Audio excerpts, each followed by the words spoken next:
d'être sur la télévision Labari pour suivre le journal de ce mercredi. Monsieur Dama, bonsoir et bienvenue à tous.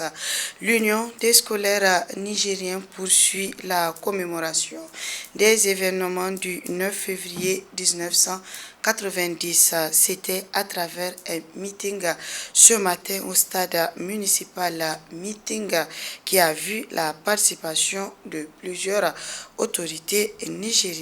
Le compte rendu avec Nafissatou Yahaya sur les images de Niger 24.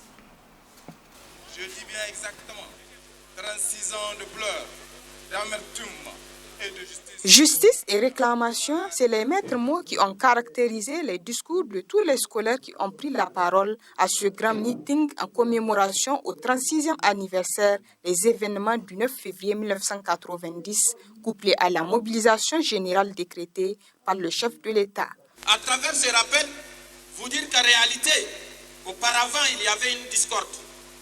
Il y avait une mésentente entre le monde scolaire et les autorités de l'époque. Et les revendications n'étaient pas écoutées. Cela a amené les scolaires à faire un mouvement. Et à la suite de ce mouvement, il y a eu des assassinats qui ont été perpétrés à l'endroit des scolaires, à savoir l'assassinat du camarade Abdou Maman Sagir, Ali Onahanti et Issa Kakene. Mes chers camarades, ces camarades ne se sont pas donnés à la mort à vil prix. Ils se sont donnés à la mort parce qu'ils estiment que nous allons les reconnaître ce combat. Voilà pourquoi nous voudrons rappeler à chacun de nous de continuer à prier d'abord dans un premier temps. Parce que comme vous le savez, cette année, nous avons fait une différence avec les années antérieures. Étant une société de croyances majoritairement musulmanes, nous avons estimé qu'il faudrait créer les conditions de commencer les activités par des prières. Nous supposons que Allah Azza wa Jal a exaucé les prières à leur endroit et qu'Allah leur accorde ces jardins sous lesquels coulent des ruisseaux pour y demeurer éternellement reconnaissants. Commémoration placée cette année sous le thème « À l'ère de la refondation, l'USN commémore les martyrs du 9 février 1990 ». En cette période décisive de mobilisation générale, permettez-moi de m'adresser aux camarades militantes et militants de l'ISN, de comprendre que malgré nos revendications, malgré nos pleurs, malgré nos chaudes larmes, de comprendre que notre pays aussi a besoin de nous, de comprendre que sans la paix, sans la cohésion sociale, notre pays sera encore dans des situations de menace, de comprendre aujourd'hui les enjeux géopolitiques et stratégiques dans lesquels évolue notre pays et l'AES, de comprendre aujourd'hui les efforts qui sont fournis au niveau de la plus haute hiérarchie de l'État et de comprendre que ces efforts ne sont pas fournis pour eux, mais ils le sont pour vous et pour nous. Ils le sont pour la nouvelle génération consciente. Nous devons en récolter beaucoup de ces efforts dans l'avenir. Quand nous allons nous retrouver avec un Niger de paix, un Niger de cohésion, un Niger avec une économie montante, un Niger avec une société et une commercialisation en flèche, un Niger qui parle dans le monde, un Niger qui est écouté, un Niger qui est respecté.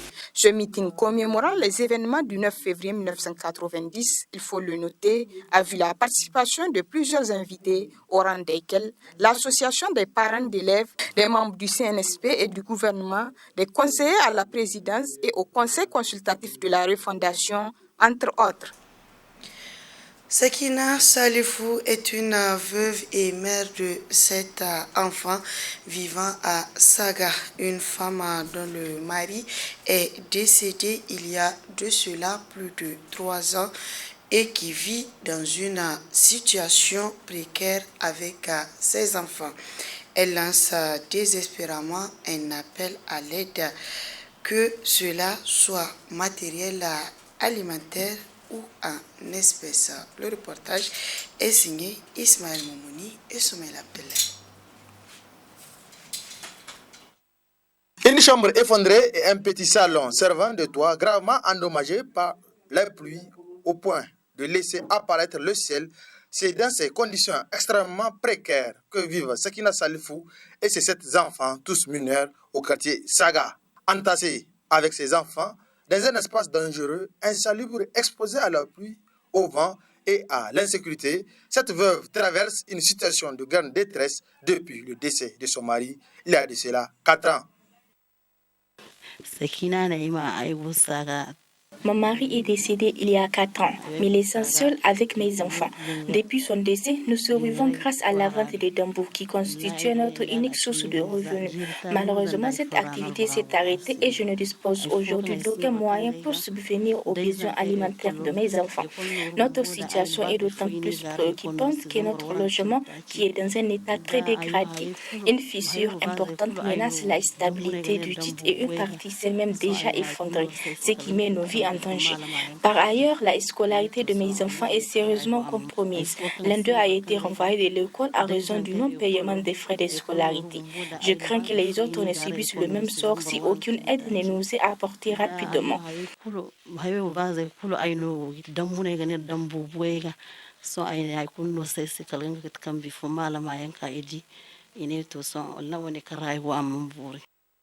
Depuis cette perte douloureuse, Sakina Salifou lutte seule pour élever cet orphelin. Sans ressources stables ni de soutien suffisant, elle n'arrive plus à faire face aux besoins essentiels de sa famille. Leur habitation menace de s'effondrer totalement, mettant leur vie en danger. Cette courageuse mère lance un cri de cœur à l'endroit de bonne volonté.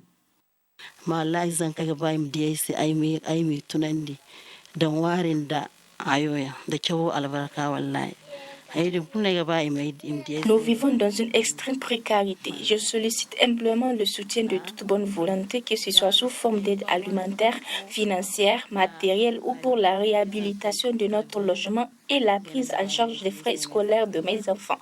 Mais sans moyens, je ne sais pas comment subvenir aux besoins des enfants, dont une fille.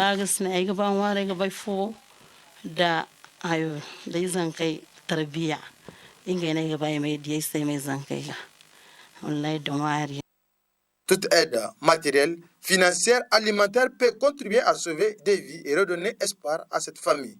Il est urgent d'agir pour offrir à ces orphelins un abri sûr et des conditions de vie dignes. La famille réside au quartier Saga, en face de la mosquée Blanche, sur le goudron, à Niamey.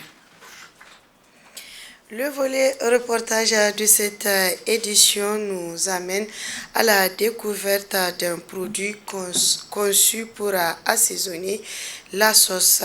Il s'agit de la tomate séchée produite dans la région d'Agadez. Nafissa Zakou et Sadoudoumi pour le reportage. La région d'Agadez regorge de non-potentialités. Les épices, dont la tomate séchée, font aussi la fierté de cette région. La tomate séchée, produite uniquement dans les temps à Agadez, est beaucoup aimée par les femmes en général et celles de Niamey en particulier, compte tenu de son importance dans la sauce et de ses valeurs nutritives. Je trouve que la tomate est bien la tomate séchée. Au moins, on sait que c'est de la tomate.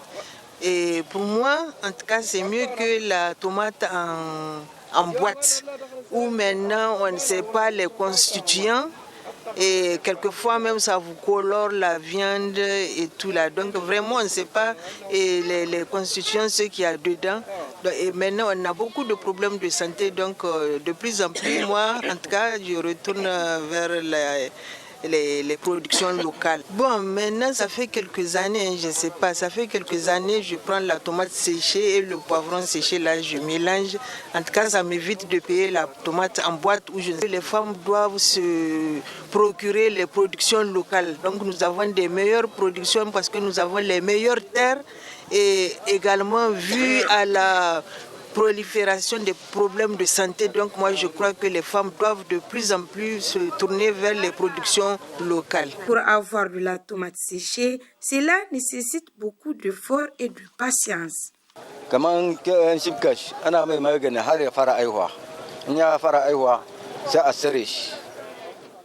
On récolte la tomate, on la coupe en morceaux et on la laisse sécher pendant plusieurs jours dans un endroit propre avant de les mettre dans les sacs pour la vente, ce qui justifie son prix de 1500 la tasse. Je pratique ce métier depuis mon bas âge avec mes parents et jusqu'à ce jour, je continue à l'exercer car il est rentable.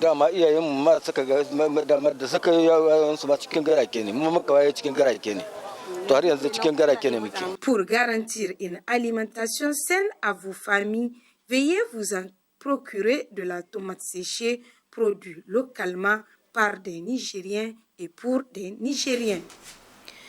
Exposés dans presque tous les stands, les agrumes produits de la commune rurale de Timia ont attiré l'attention de notre équipe à la 15e édition de la foire agricole des maraîchers de la région d'Agadez qui se tient à la place de l'ancien petit marché de Niamey. Voici ce que nous rapporte Nafissatou Yahya et Cheboukissou.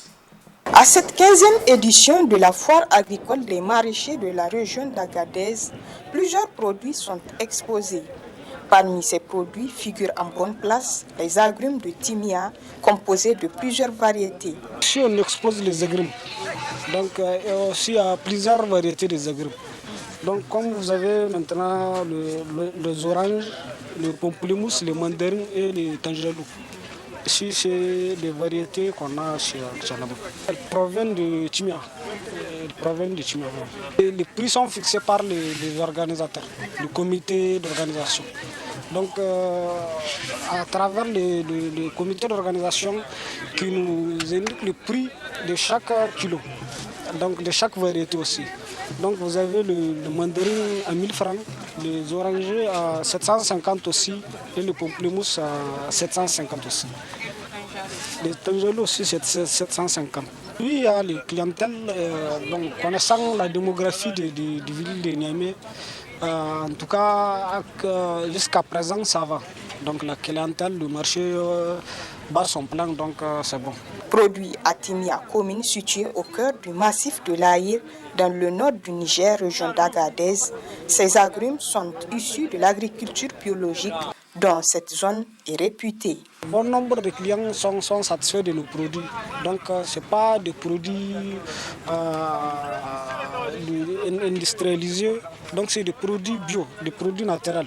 Donc, c'est ça que le Nigérien cherche, des produits locaux et naturels. La qualité des produits de Timia, d'abord, c'est le climat. Donc le climat de Timia, c'est favorable à la production des agrumes. Donc là-bas aussi, on n'utilise pas beaucoup des engrais chimiques. Donc c'est des engrais bio qu'on utilise. Aussi l'expérience et le savoir-faire de nos jardiniers. Une raison pour aller faire le plein de vitamine C à cette foire dont la vision est de consommer les produits des producteurs nigériens dans ce contexte de la quête de la souveraineté alimentaire nationale. Place à présent au rendez-vous hebdomadaire de la chronique juridique dont le numéro d'aujourd'hui traite du civisme, un sujet abordé par Alfred Emmanuel Goubagé, juriste et président du Raza Presse. Très bonne réception.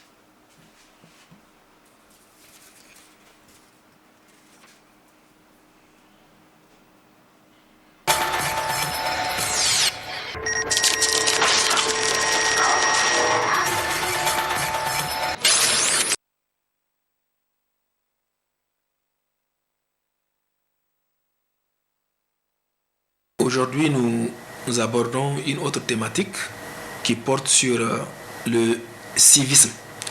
Alors, le civisme, c'est une notion dont tout le monde en parle.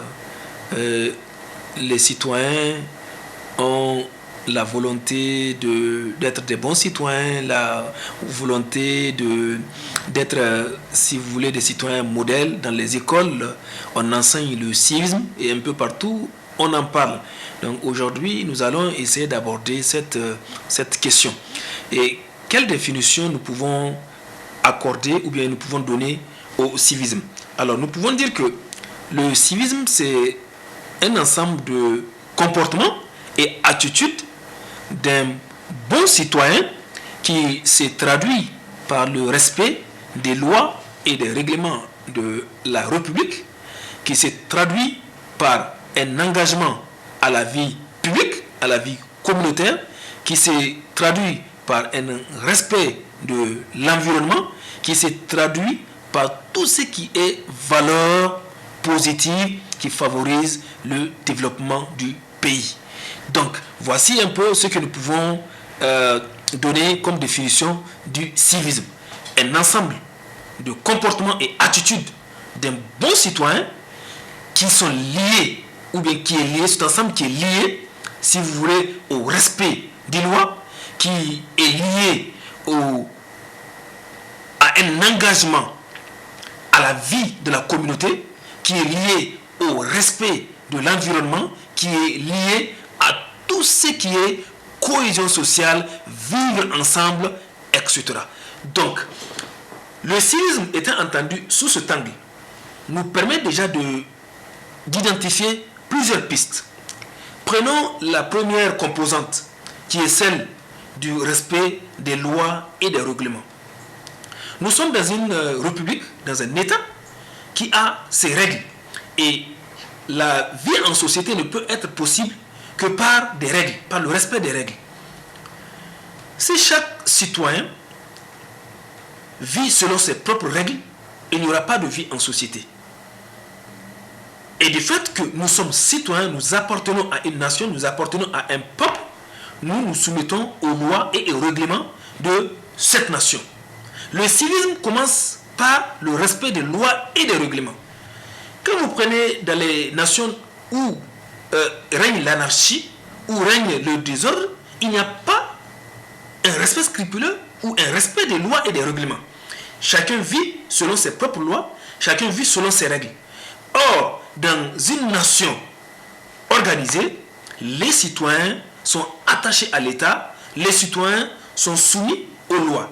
Et dans cette nation, tous les citoyens sont soumis aux droits. Il n'y a pas d'exception.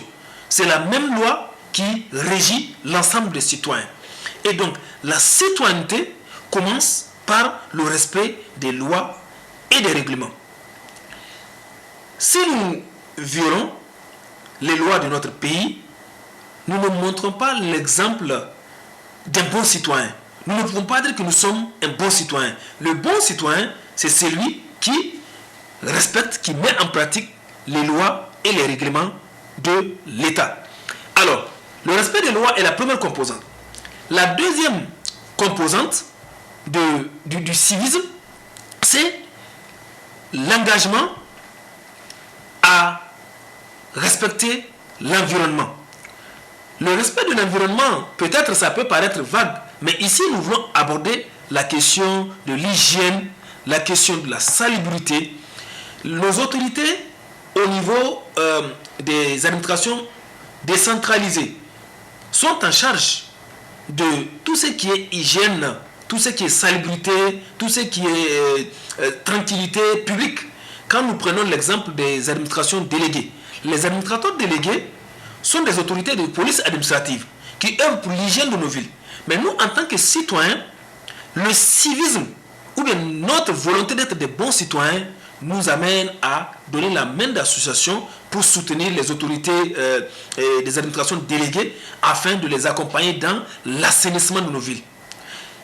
Est-ce que je peux être un bon citoyen si je contribue à salir ma ville? Est-ce que je suis un bon citoyen si je jette mes ordures partout? Assurément non. La citoyenneté ou le bon citoyen est celui qui soutient les efforts de son État dans le sens de l'assainissement, dans le sens de l'hygiène. Si l'État essaie de débarrasser les ordures, l'État essaie de débarrasser, si vous voulez, les saletés de la ville, et que moi je contribue à en salir davantage, je ne peux pas dire que je suis un bon citoyen. Donc vous voyez que la citoyenneté, ou bien le bon citoyen, le civisme veut que nous puissions soutenir ces actions de salubrité, ces actions de protection de l'environnement, ces actions qui sont nobles. Ça, c'est la deuxième composante. La troisième composante du civisme, c'est l'engagement à la vie publique, un engagement pour une vie communautaire. Cela peut être par les bénévolats. Cela peut être par des prises de position dans la vie publique. Aujourd'hui, il y en a beaucoup de nos concitoyens qui participent aux affaires de la nation. En fait, les affaires de la nation, ils les considèrent comme les leurs. Devant la vie de la nation, ils ne font pas comme si vous voulez, ça ne m'intéresse pas. L'affaire de la nation intéresse tous les fils et toutes les filles du pays. Donc, il y a beaucoup de concitoyens qui interviennent à travers des débats constructifs, qui prennent des positions, qui donnent des avis sur des questions qui favorisent le développement du Niger. Alors, donc, le civisme ou la citoyenneté passe également par ce genre d'actions qui nous permettent d'apporter notre pierre à la construction du pays.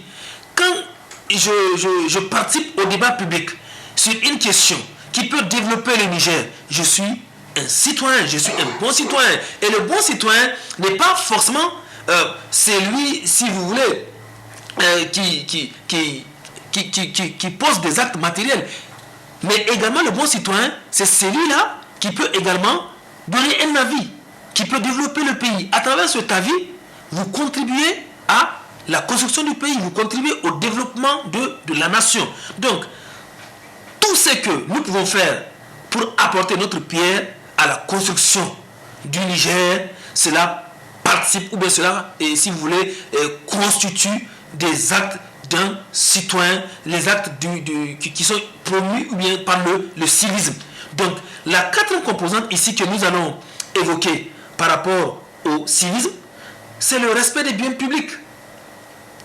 Les biens publics sont sacrés, nous dit la loi, et toute personne doit les respecter. En tant que citoyen, en tant que bon citoyen, nous sommes appelés à prendre soin des biens de l'État. Aujourd'hui, les routes, les infrastructures que l'État s'est doté, ce sont des biens qui appartiennent à l'ensemble des Nigériens. Donc, en tant que bons citoyens, nous sommes appelés à prendre soin de ces biens. Si nous sommes un fonctionnaire de l'État et que l'État a mis à notre disposition un certain nombre de biens pour le service qu'il nous a confié, nous sommes appelés à bien utiliser ces biens qui sont mis à notre disposition. C'est cela la citoyenneté. C'est pourquoi je disais tantôt que chacun dans son domaine, même dans les contrées les plus reculées du Niger, tous en tant que citoyens, nous avons quelque chose à donner ou quelque chose à faire pour le Niger. Cela peut passer par des débats constructifs pour le Niger. Cela peut passer par l'hygiène, la salubrité. Cela peut passer par des soutiens multiples et multiformes pour le développement du Niger. Donc c'est autant de choses qui montrent, si vous voulez, notre attitude, notre comportement de citoyen. Maintenant, il y a un dernier aspect que je voudrais ici toucher par rapport au civisme. C'est la solidarité nationale. C'est la courtoisie. C'est le respect dû à l'aîné. Le respect dû à la hiérarchie. En fait, ce sont des valeurs qui créent le vivre ensemble, qui favorisent la cohésion sociale. Quand un aîné se sent honoré par son jeune frère, cela lui permet de se rapprocher davantage. Cela crée des liens de fraternité. Cela crée des liens de respect. Nous sommes appelés, en tant que citoyens, à nous traiter avec respect, à nous traiter avec considération, à nous assister mutuellement en cas de besoin. Ce sont des valeurs de solidarité. Et aujourd'hui, Dieu merci, en Afrique et au Niger particulièrement, ce sont des valeurs dont nous avons hérité de nos ancêtres. Ce sont des valeurs que nous avons. Ce sont des valeurs qu'on n'a plus besoin de nous enseigner. Vous n'avez pas besoin d'appeler pour aller chez votre frère. Quand vous arrivez chez votre frère, le plat qui est mangé, c'est ce que vous mangez. Votre part est là. Nous avons, si vous voulez, ce partage naturel entre frères. Ce n'est pas la même chose sous d'autres cieux. Bien qu'aujourd'hui, nous avons une sorte d'occidentalisation qui est en train de gagner aussi nos maisons. Mais nous devons revenir à ces valeurs que nous avons héritées. Ces valeurs de solidarité.